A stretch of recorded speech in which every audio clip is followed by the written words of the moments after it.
for inviting me again to your show. He was a feared entertainment columnist known for his brutally candid and irrelevant questions to artists. Just a month after SB19's Go Up press conference, he passed away. He's dead. He died. The one who questions Tel's gender is this guy. The same guy who asked this question to Beyond Zero. Ano ang meron kayo, ang Beyond Zero, na wala sa SB19? Yan lang yan. Yan yung naka-bad trip. Ba't mo kailangang i-differentiate yung mga P-pop? What's wrong with these people, man? What is wrong with these people? Ito na masyadong makitid. Masyadong makitid. Hindi ko alam talaga anong nangyayari sa mga utak nito. What the f is wrong with you?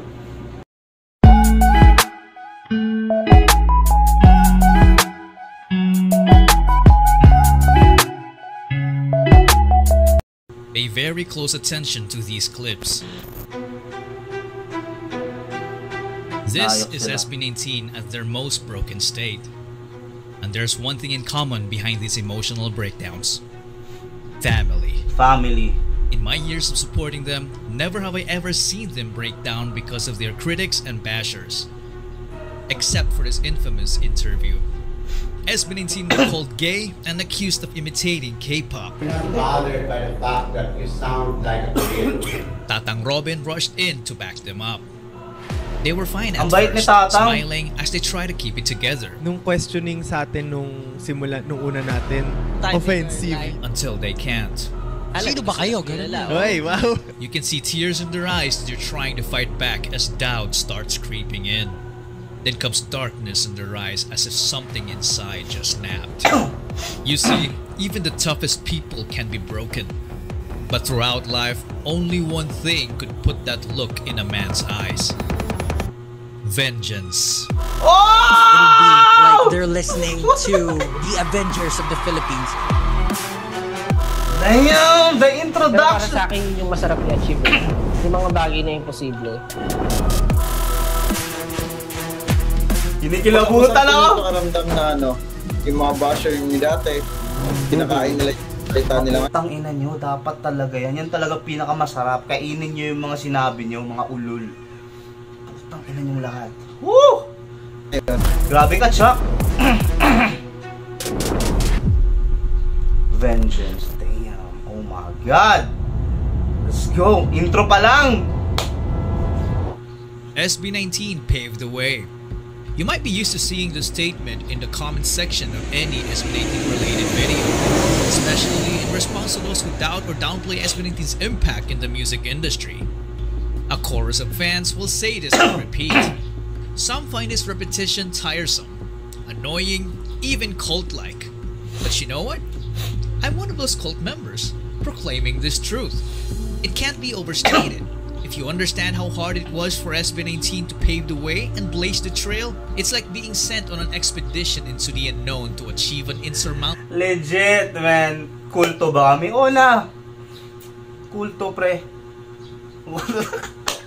Didelay ba namin yun? Edi sige. Para masaya ka, putang maayop ka. O sige. task to put the Filipino music on the map. And if they won't be able to make it, at least they would have tried to leave their mark. For those who come after. Right? Right? Damn! While other entertainment companies are hesitant to send their artists to war, I bet you the YouTube video that comes out afterwards is going to sound sick. And then it doesn't, and then our name's on something that's not sick. Correct. SB19 were thrown into the fire and gladly welcomed the challenge. They performed in malls no matter if many people ignored them. Oh they also performed in schools, orphanages, elevator lobbies, birthday parties, and even on the streets. A tradition they continue to this day. Damn! And most of these performances, they did for free. But saying yes to every challenge... sa mga tangang basher, nakita nyo ba yung hindi pinamana sa SB19 yan, hindi binigay. Walang tumulong, ha? Walang kumpanyang malaki na, oh, punyeta kayo, magano kayo dyan, oh, pera, yan, oh. Oh, maligo ka sa pera, walang ganon. Pinaghirapan yan from ground up.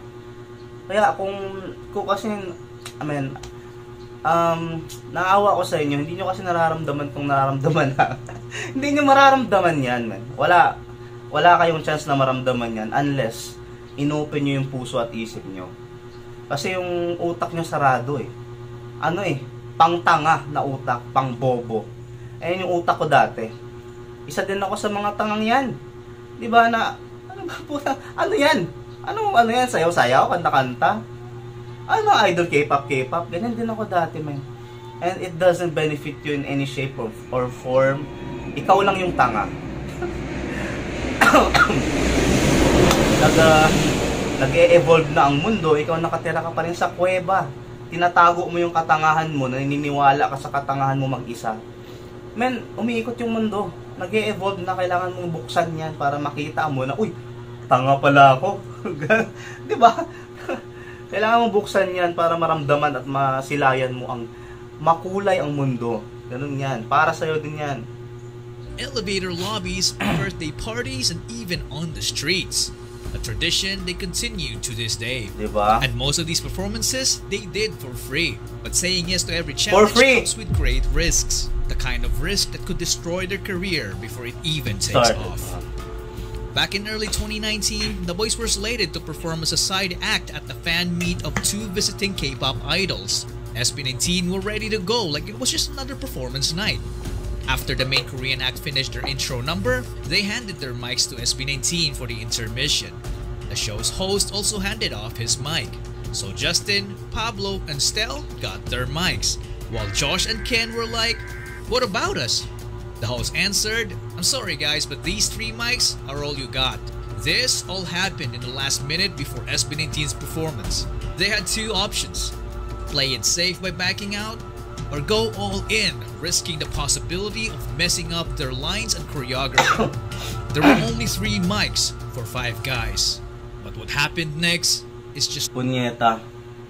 Ngayon ko lang nalaman tong hayop na to. So if they pull this shit off, sobrang lupit nun. 3 lang mic ha. Damn, okay. Stuff of legends, the respect of many fans. If the world was ending and it would take one ultimate performance to save it, I'm betting on SB19 because for me, they are the most clutch. Tsaka ka magsabi ng ganyan, hayop ka, pinapaiyak mo ko. Susuntukin kita. Damn, ang punyeta talaga to si Chuck eh. Bro, don't do this to me. Sabi excuse me. Sabi niya, if I'm gonna bet kung sabog ang mundo, and if I'm gonna bet kung sino yung makakapagpakita ng magandang performance na clutch time, I'm betting it all to SB19. Fuck! Sabi ko na eh, shit, ayoko manood ng ganito pero ang sarap. Let's go, man. And this is how they earn the respect of many fans. If the world was ending and it would take one ultimate performance to save it, I'm betting on SB19 because for me, they are the most clutch performers ever. I just know that they will never let me down because they always perform with a vengeance, like there's no tomorrow. And they have already proven this on world stages. After all, these 5 just have it.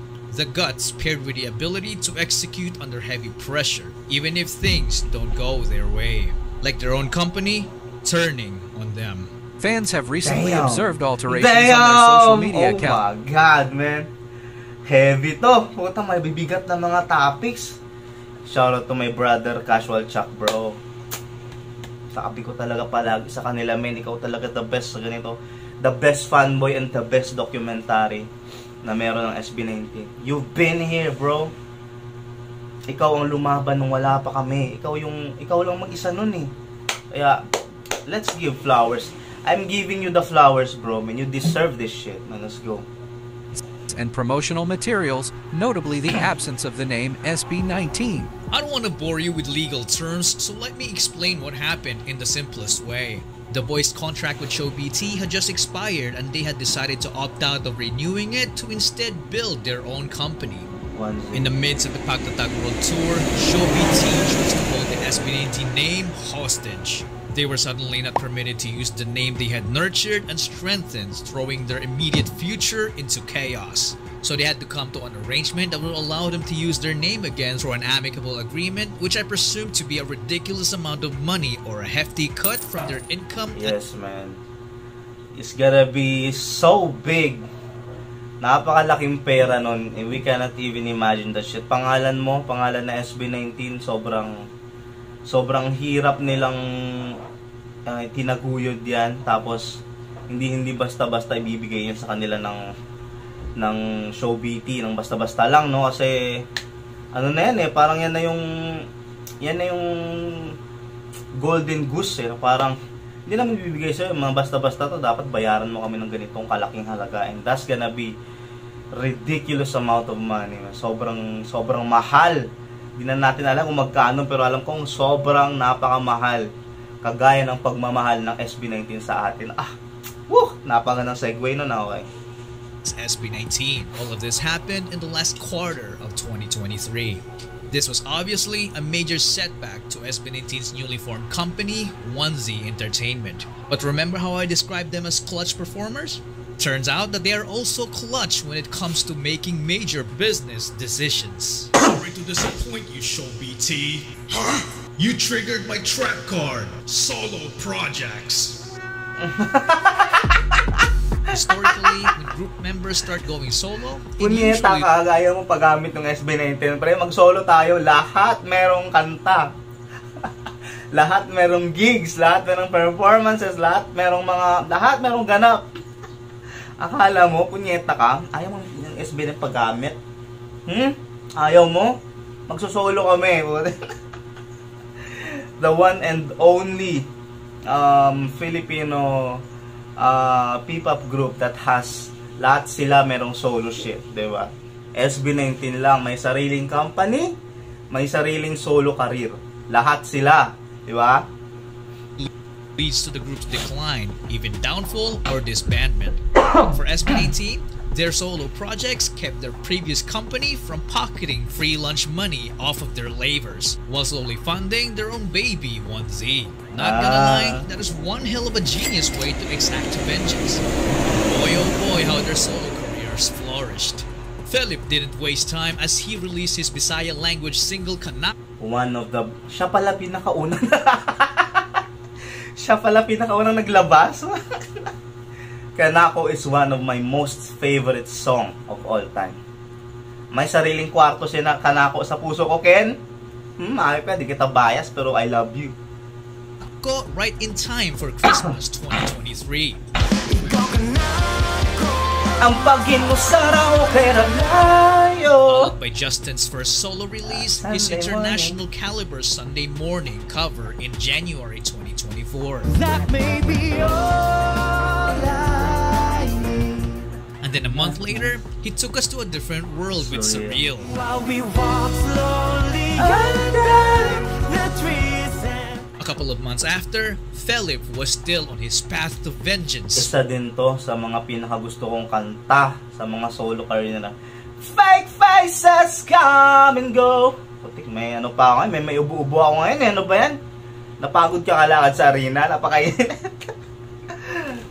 With fake faces. So don't tell me it's wrong, 'cause it's not. I don't trust nobody. Then in June, Stell dropped his Room EP, which made most of his fans jealous of this girl. Hindi ko ewan ko kung jealous ako of this girl or jealous ako kay Stell. Either way, win-win ako dyan sa dalawa. Ira and Stell. Walang aagaw sa inyo. Ako lang. Dalawa pa kayo.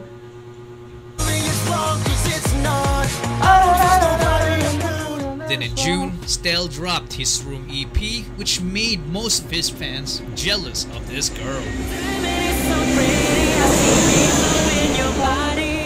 In July, this other girl annoyed the heck out of everyone in Justin's Hindi pa kita napapatawad. Iniwan mo si Ja, iniwan yun ng nobyo mong hayop ka. No. Until today, hindi kita mapapatawad, ma'am, sa ginawa. Ginawa nyo kay Justin, ha? Vegan music video. Natatakot ako baka may... Wala! Philip, as usual, stayed vengeful when he released his Seven Sins album!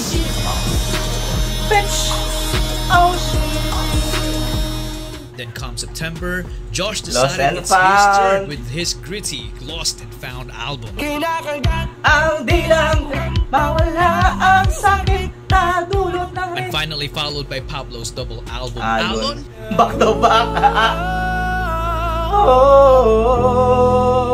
Adlaon.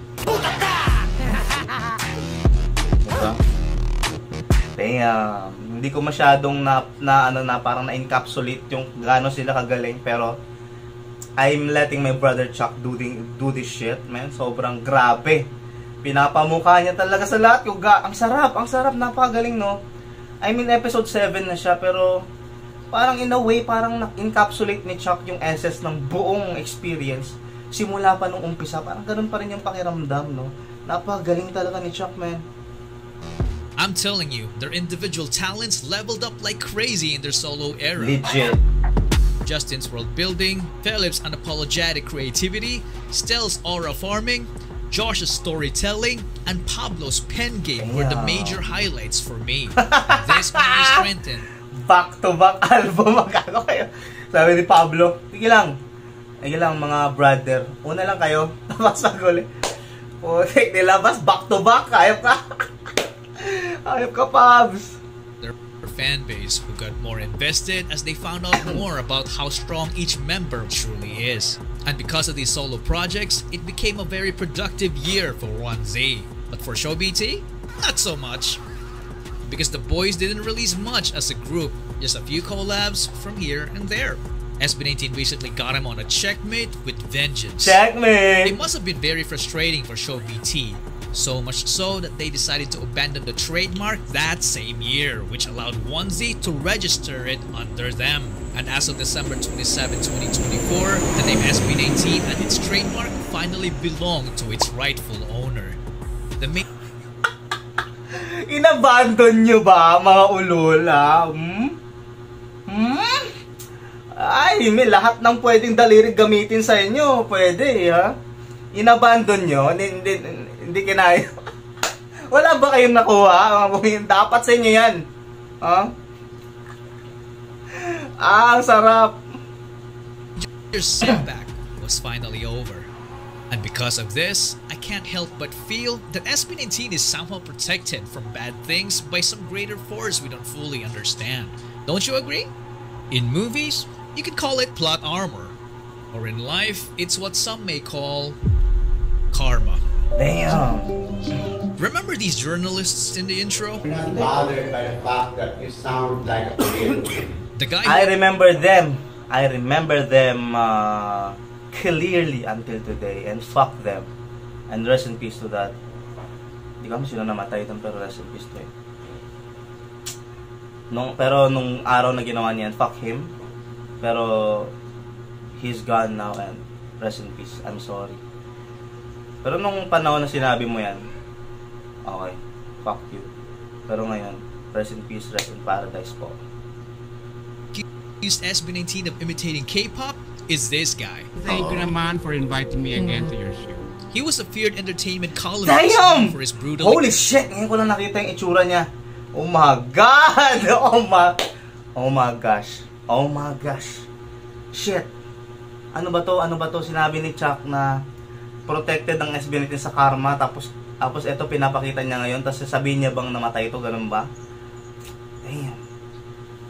Damn, that's gotta be hard. Oh shit, Chuck, Miss O and Casual Chuck give no Fs. They don't give a fuck. Okay, so tingnan natin kung ganun ba. Damn, bro. What? Sound like a kid. The guy who accused SB19 of imitating K-pop is this guy. Thank you naman for inviting me again to your show. He was a great entertainment columnist known for his brutally candid and irrelevant questions to artists. Just a month after SB19's Go Up press conference, he passed away. The one who questions... Parang hindi magandang ano yun, ah. Parang hindi magandang shit. Ang grabe naman nun. Ang Chuck naman.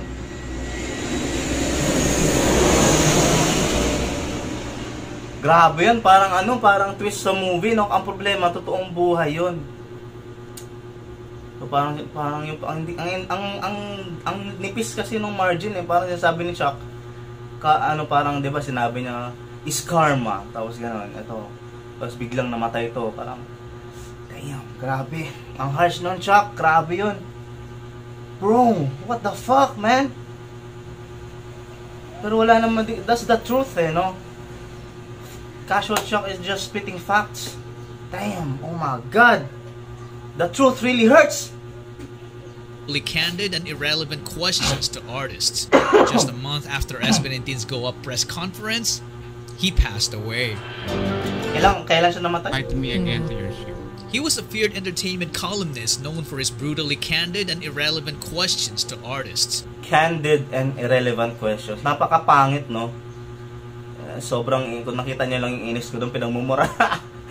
Kung makita niyo yung inis ko dyan sa previous videos natin, pinagmumura ko din to siya. Ang lala din ng mga sinabi ko.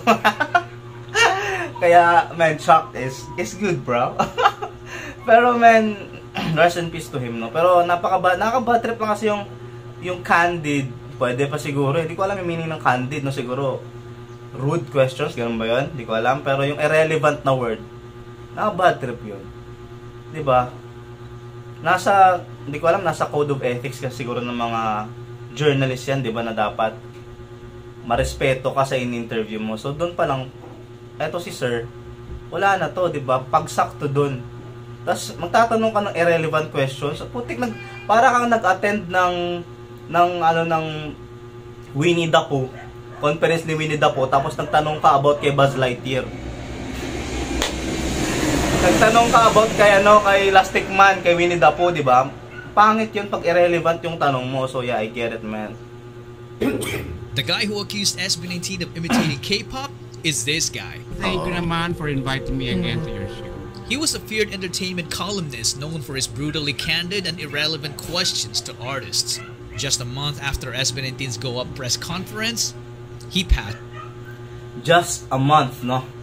So after nung pambabastos niya, a month after, he is dead. He died. Rest in peace si Miss Lea Salonga pa tsaka si Jaya. So these are huge people. Rest in peace Aisa Viret. Thank you also. Damn. Holy shit. So ganun siya kalaki. So what the fuck, man? That even made me angrier. Mas lalo ako na bad trip. Mas lalong uminit yung dugo ko bigla. Putik na yan.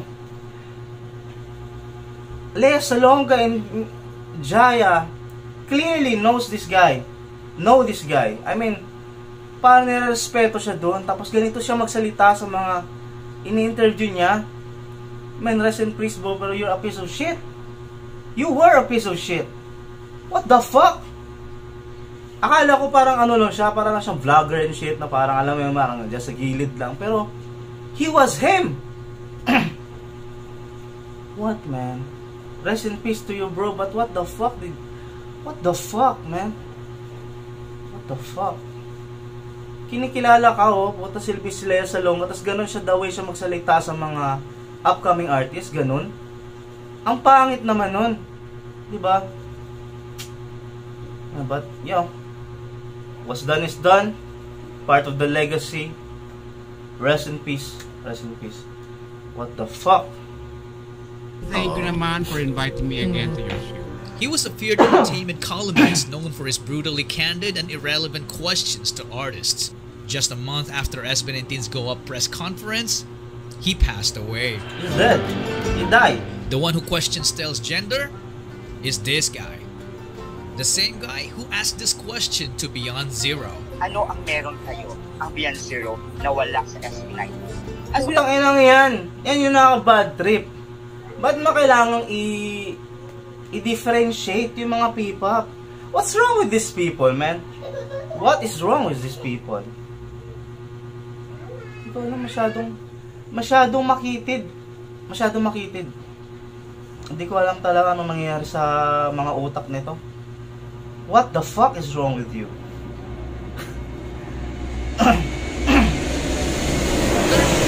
Is this the same guy who asked this question to Beyond Zero? Ano ang meron kayo, ang Beyond Zero, na wala Wala! sa SB19? Wala! Sagutin nyo, Beyond Zero, wala kaming pake sa SB19. Bahala sila sa mga hayop na yan, kung sino man yan. Gagawin namin ano gusto namin. Iba-iba tayo. Putik na yan. Ginagayon din nila yung SB19 dati. Ano kayo? Maano nyo ba yung K-pop? Ganon din yan, same cycle. They just rage baiting, they just triggering your feelings. And it's not healthy, man. What the fuck? What the fuck? What does SB19 have anything to do with Beyond Zero? Di ko nga sila kilala, pero diba? Anong pakialam nila sa SB19? Diba? Okay lang sana kung positive yung tanong na did you hear about SB19? They are the kings of P-pop. Anong tingin yung may ano ba sila? May inspiration ba sila sa inyo? Ganun ba? Hindi pangit yung pagkatanong Parang anong meron kayo na wala sa ganito? May wala kaming pake. Sagutin yung ganun. Diba? Kasi magkakaiba tayo, magkakaibang grupo, men. Pinag-aaway Yun yung mahirap sa mga tao na to Is this guy the same guy who asked this question to Beyond Zero? Excuse me. Meron kayo ang Beyond Zero na wala sa SB19? As we all know, SB19 has the K-pop influence, the Korean influence. But we, Beyond Zero, came from the dance community at first hand. And kami, we have the hip-hop influence and we're very proud of that. And we really think na yung pagiging part namin ng hip-hop community, yun yung magbibigay sa amin ng edge to go global. As all of you know that we are actually TikTokers before all of this happened. Beyond Zero. And the same guy who said this to Callista. Ginabok niyo rin ang launching ng SB19. Sana lang sa dulo. Grabe, napaka-bastos, no? Bro, what the fuck is wrong with you, man? Ikaw, in my opinion, no, in my humble opinion, you should stop doing this shit. This is not for you. Ha? Ang ano kasi, sa ganito kasi, bro, sa tawag nito, sa news, sa tawag niyan, ang tawag ng trabaho niyo, di ko nga alam kung trabaho pa yan. Can you consider that a job? Cheating on someone? I don't think that's a job, man. Cheating on someone. Parang equivalent mo niyan sa YouTube, parang si Makagago yung OG Makagago, yung nagtatarantado sa mga tao. Parang ganun yung equivalent niya diba? Na pumapasok na yung inis ko. Kanina medyo chill pa ako, pero ngayon nakikita ko na kung bakit nasabi ni Chuck yung karma na yun. Well, congratulations in advance sa iyong karma, kasi yun lang masabi ko. Yun na lang. Dahil pa sana ako sabihin mga masasamang salita sa'yo, pero I'll let, sabi ni Chuck, yung karma go to you. And what you're doing is gonna reflect to you, and I don't fucking care what happens next. That's on you. So fuck you. Diba? Tuloy. Mas mataas pa rin kayo sa SB19 dahil tinabok nyo ang logic. He's still active to this day on... Ade, palakpak sa'yo, putang ina mo. Palakpakan natin yung putang inang to. Wait lang. Masaya ka na puking ina mo? Oh, yan. Yan na. Total, parang natutuwa ka sa pinagagawa mo sa putang inang buhay mo Oh. Standing ovation ba gusto mo? Oh, putang ina mo. Oh. Napakagaling mo. Putang ina ka. Okay, tuloy. His Facebook page with 32k followers posting gossip about celebrities. But looking at the level of engagement he gets, not many people seem to care anymore. 6 reactions.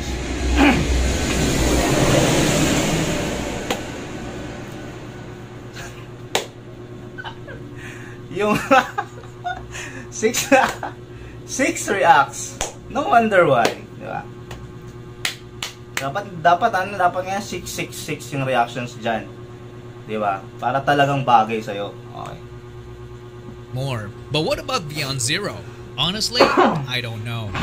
All of the members disappeared except for their leader, who is now happily performing as a drag queen. What about Callista? Well, they're still active. Down to... Di ba? Hindi ko alam kung intended ni Chuck yun na parang patamaan yung Beyond Zero sa ganong play. Pero those are facts, 'di ba? Wala tayong your feelings don't facts don't care about your feelings. Kaya kung totoo yung sinasabi ni Chuck, yeah, well, that's the truth, man. Members from the original six, they're doing okay, having just released their latest song, which they even did a TikTok with Stell and Justin.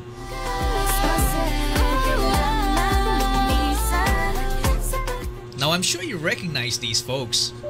Instead of supporting their fellow countrymen, they resorted to mocking SB19's appearance and branding them as K-pop copycats.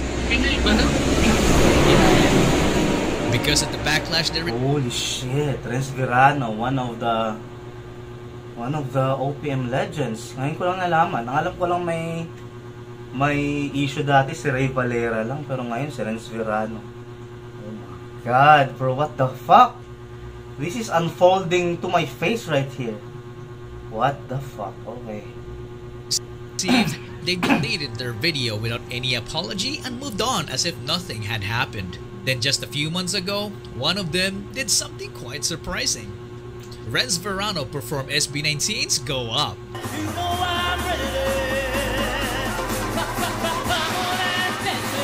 The same exact song they criticized 5 years ago. The hypocrisy! Oh my gosh! Walang tawag nito? Hindi sila ang tawag niyan, walang acknowledgement. Hindi niya in-acknowledge yung mga salitang binitawan niya. Pero kinain niya yung mga sinuka niya. Well done! Well fucking done. Damn. SB19 did nothing, but SB19 did everything. Holy shit! Wala silang kailangan gawin, pero yung mga walang hiya sa kanila, yun yung may mga may mga nakuhang what the fuck? Chuck, bro, let me shake your fucking hand, bro. What the fuck is this? Oh my gosh, man. Hindi ko malalaman to kung di dahil kay Casual Chuck. So please give flowers to this guy. Casual Chuck deserves it all. And congratulations, dandun si Casual Chuck sa highlights ng simula at wakas video sa SB19 mismo. And you know what that means, di ba? Casual Chuck, bro, congratulations. I love you, bro. Damn. Holy shit. Wala ganun talaga. These are all facts and we have the receipts. So you can try all you want. But it is here. In video form. Oh my now who God. is the real copycat? Another set of infamous bashers are these brothers. K-pop. Lima pala sila. K-pop pangit. I know this guy. The reaction video gained a lot of views, but all for the wrong reasons. So where are they now? I don't know what happened to one brother, but the main owner of the channel remains active on YouTube. He changed his channel's name and now vlogs about his life as a person with disability because he sustained a spine injury in 2022. That's 2 years after they reacted to SB19. Now I didn't put him in this video to say, boo-hoo, he deserves it. He's included because I owe the community an update. And I strongly discourage going to his channel to get back at him. Instead, please show him some love because I think he's now a changed man. Ang taong naninira sa kapwa ay siyang kaawa-awa. Tanggalin ang inggit upang ikaw ay lumigaya at di kaawa-awa. There are many more people who criticized SB19 before, then fell off after a while. Others started as doubters and made a sudden turnaround to become SB19 fans after receiving some backlash. Whether they are genuine or not, it's all up to you. But I've decided to not cover them in detail as I didn't want this video to become unnecessarily long. So going back... So that's just Casual Chuck saying na naawa na ako sa inyo, tama na. Casual Chuck din, don't give a fuck kung mahaba yan, bro. Alam ko yan. I know that dude, man. Sabi niya lang na sige lang, may mercy pa kayo kasi nagbago kayo. Sige lang. Next time, Vengeance Part 2. Boom! Putang ina mo, nangyari sa'yo yan. Shit! SB19 started 2025 with their name under their full control, so they didn't waste any time and dropped the trailer of their finale EP Simula at Wakas on January 31st. And let me just say that I don't think any artist has done anything like it, because they managed to seamlessly put together the biggest songs in one epic soundtrack, matching it with amazing visuals full of Easter eggs. Wala pa nakagawa niyan.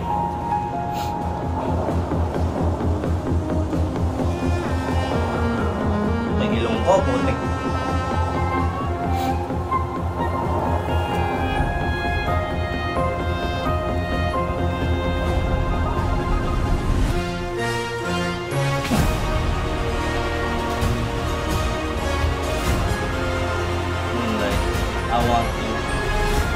Ay, oo nga, no? Oo, naalala ko na. Everybody was just left in awe as the trailer gave us an unbearable sense of anticipation of what's to come. And it didn't help when they announced that we had to wait for a month for the first song. So patiently, we waited. Then, SB19 solo projects from last year started paying off as each member racked up an award after award. There were so many awards that mentioning all of them here will make this video super long. Now, talking about awards made me remember these two pricks, because they cried over Josh winning the Hip Hop Song of the Year from Wit. These two pricks, man! Fuck you! Patay na nyo! This guy at Dog posted a video acting like a self-proclaimed spokesperson of the hip-hop community. Paano nangyari yun? Ay, hindi rin namin alam, boss. Hindi rin namin alam. Tanga ka! Mas gulat na gulat din Tanga kasi. Hip Hop Song of the Year, boss. Hangal. Dahil na kahit yung lupay-pay ni Haring Manggis. Inutil ka. Di rin namin alam, boss. Huwag mo sa mga itanong. While Abra dissed Josh and SB19 in a song that he hoped would be his comeback to glory. Fuck you ka din. Copy ng K-pop, fake fuck. Nagpaparinig pa sa'yo na nanahimik. Say what? Dapat dyan pinapakitaan ng tunay na rap. ASAP, ang lakas magtangkas nitong bagitong naka-make up. Pablo revealed in an interview that he advised Josh not to engage in a counter diss because he's planning something, which we will get back to later. But 18 didn't just stand around in silence. They responded with a vengeance by dropping their own diss tracks to defend SB19. Ipapaka mo, haparket kwapo, disintunado, hindi na pwede pumakapasok, lakas mo lalo, ba't ka nandito? Mais na rapper, na magikero, di kayang tumono, kuha ng koro sa bawat obra, lakas mabogos, tagal di bumatil, o that's suspicious. I bet Dog so the aftermath of all this was that To's Facebook page got deleted, while Abra's listeners count stayed at mediocre levels. On February 28, The Dam Broke easily became hands down the best music video that came out of the Philippines because of its grand and epic scale. The best music ever that came from the Philippines ever. Let's put it that way. The best music video in the Philippines ever. You can tell that making a music video wasn't cheap. They just nailed everything. The characters, the costumes, the setting, the story, the music. Man, the music.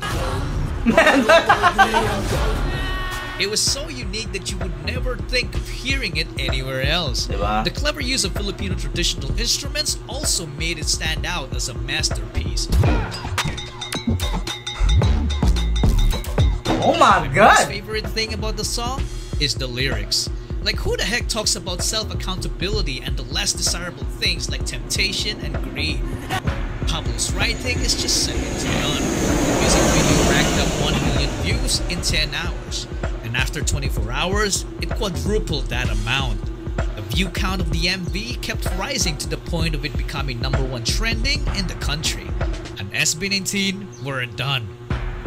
2 months later, they released the Simula at Wakas EP, and I have to give these two clowns some credit that they deserve, because thanks to them, we got Dunka. Well, fuck them. Let's not give them any credit. Fuck you. If Pablo describes themselves as Avengers, then this music video is their version of the iconic scene in Endgame. Just look at the amount of relevant celebrities in this video. It is also rumored that most of these celebrities showed up for free.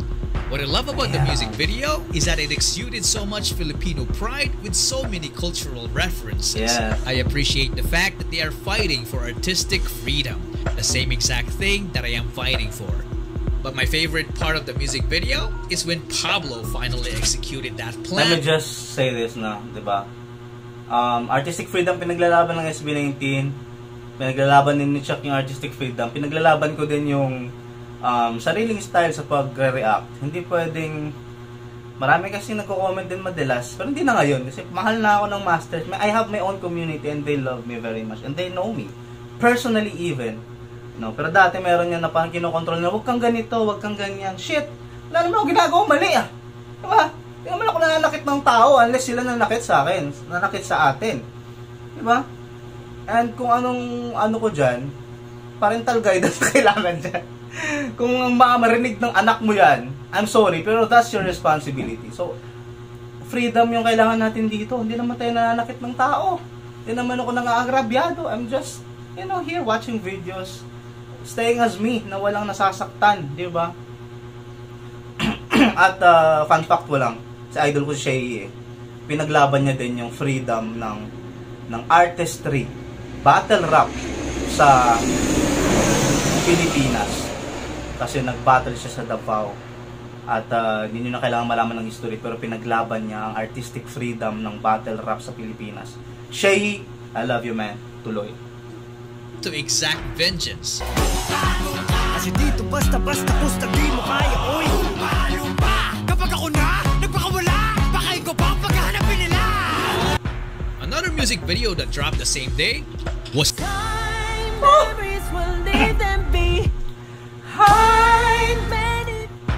Nobody was ready for this because the lyrics of the song and the story of the music video did such a phenomenal job in emphasizing how brutal time could be when taken for granted. It also made us realize what truly matters in this life. It was very sad, but at the same time, thought-provoking. It changed our perspective, and to some, it was even life-changing. I literally have a friend who came home from overseas to her family to retire early after watching the music video to spend time with them. Not many artists have that ability to impact lives, and SB19 are one of those few artists. And I'm sorry, pero putik na yan. When it comes to impacting lives and changing perspectives, punyeta, I'm sorry, pero wala nang makakapantay sa SB19. And what their songs, what their lives, and what they are impacted, 18. Wala na. Sorry, hands down. Sino man yung artist na kilala mo, walang kasing impact. Sa lahat na to, wala. SB19 lang. I'm sorry. Pwede sa ibang artist may impact yung ibang kanta nila, pero SB19, pati yung audience niya, ganun kagrabe yung impact niya sa audience niya. I'm sorry, man. That's a fact. At alam ko yan. Wala. SB19 lang. Pinaka. Reason why they made such an impact with this song is because they also had a taste of how brutal time could be. Broke my heart kasi until high school, baka ka-music. Ako tabi na salita ako ng lolo ko sa akin. Sobrang grabe yung regrets. Kasi noong time na naging medyo successful na ako, medyo nagawa ako sa kanya. Shit. Actually, hindi pa ako nakapag-move. Sinabi ko sa kanya na bakit ngayon gusto kong gawin yung mga bagay na hindi ko nagawa sa'yo dati kasi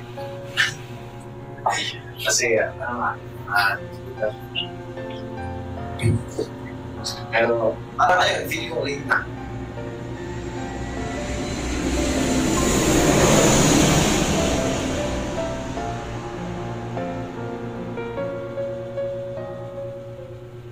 Now I'm running out of ideas how to transition from this song, so I'll just do this.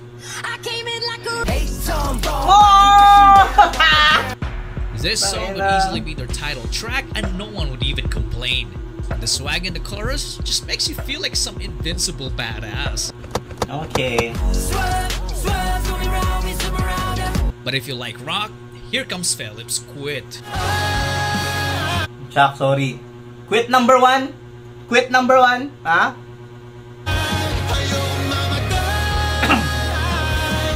This song embraces individuality and staying true to oneself in the art they produce, which is one of the key reasons why SB19 have stayed relevant and authentic throughout these years. They are not only aiming for the top, but they are shooting for the stars. Alam mo, tumatawag sa akin. This song conveys a message about striving for one's dreams and goals, highlighting perseverance and the power of believing to oneself. That song also communicates that the people who support them will share the same success they'll get as we hop up on their rocket.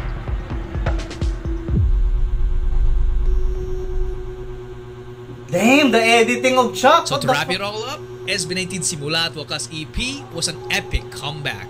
All tracks charted everywhere in the world, racking up millions upon millions of streams, a fitting vengeance to their haters. So what have we learned from all this? For me, I learned that there is a healthy way to take a path of vengeance. SB19 showed us that they are capable of fighting back when backed against the wall. They also proved how great of a tactician they are by picking their battles and knowing the perfect time to strike back. And I also learned how powerful 18 is, because every time SB19 gets attacked, we were always ready to clap back with a vengeance. And the rest of the obstacles that might derail SB19's path to greatness? Well, let's just say that karma will do its work. Damn! And for the haters who still say that SB19 did not pave the way, fuck you. This message is for you. Damn! It is a profound honor to stand before you today to celebrate a group that has not only captured the hearts of millions, but has elevated Filipino pride on the global stage. SB19. Just as the Velarde map once guided explorers to new frontiers, SB19's music and dedication serve as a beacon for the next generation, lighting the way toward endless possibilities. SB19, you are more than just artists. You are modern-day navigators, charting a path for the future of P-pop. This commemorative map, a testament to our history, symbolizes the courage to embark new journeys, where Filipino pride, resilience, and ingenuity shine brightly for the world to see. Oh my yes, God! binigay po sa amin kanina ang Murillo Velarde 1734 map. Is more than just a map dahil naniniwala po kami na ito po ay simbolo ng ating nakaraan at patunay ng ating kasalukuyan at gabay sa ating kinabukasan. Dahil po dito, patuloy na hinihikayat namin ang bawat artistang Pilipino na yakapin ang ating kultura at karanasan dahil ang bawat obra ay nagiging bahagi ng makasaysayang mapa na gagabay sa susunod na henerasyon. More than a historical document, this map represents a profound truth that our identity as Filipinos is embedded not just in our culture but in every piece of land and water that we continue to honor and protect. Our responsibility and hope goes beyond resilience. It lies in understanding our roots, embracing our identity, and acting with genuine love for our nation. Ang karangalang ito, ang paalalang ito at ang tungkuling ito ay hindi lang para po sa amin. Para ito sa bawat Pilipino dito man sa Pilipinas o sa iba't ibang pampanig ng mundo. We promise to honor this responsibility, serving as a bridge between our rich history and the modern Filipino spirit. Congratulations, SB19. Oh my God. Thank you for being our modern-day map makers. Oh my guiding God. us toward a brighter future for Filipino music and culture. May you continue to go up, shine brightly like the stars, God. proving that no challenge is too great for those who dare to dream. Oh, holy shit! Well, as I always say, the fuck? Casual shock, bro. Man, what the fuck? Ang galing mo talaga. No. Shit. Oh my gosh. Ano pa ako, lutang pa ako sa lahat ng mga naramdaman ko. Binuhos lahat eh, inisa eh. Yung inis, yung pag-proud, yung naiiyak ako. Nababaliw ako eh.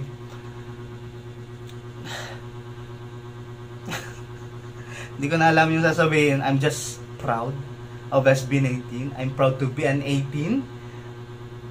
I'm so happy to be part of this shit. That's just it, man. Wow. And I'm happy for my bro Chuck right here. You deserve it. This is for you. Okay? Well, Masters 18, SB19, sa lahat ng nandito, magkasama tayo. We're gonna ascend, we're gonna defend, and we're gonna, ano pa ba yung pwede kong i-rhyme sa ascend at defend? This is not the end. Salamat, it's been Cursefish, and you Masters have been amazing. Yeah, what the